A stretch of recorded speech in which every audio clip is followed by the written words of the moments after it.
আপনার যদি কখনো মনে হয় যে আপনি সিদ্ধান্তটা ভুল নিয়েছেন, তাহলে যে কোনো মুহূর্তে আমাকে ছেড়ে চলে যেতে পারেন। কোনো প্রশ্ন বা অনুরোধ আমার পক্ষ থেকে থাকবে না।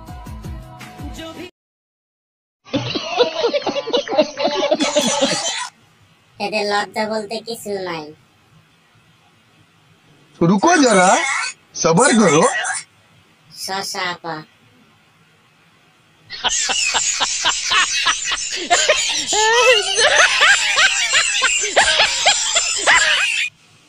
বেগুনের একটি লিঙ্ক দেন।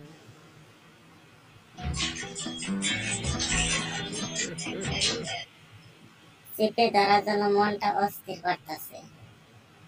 क्या सीन है, वाह क्या सीन है। তোর লাউ দুটো দেখতে অনেক ভালো লাগে।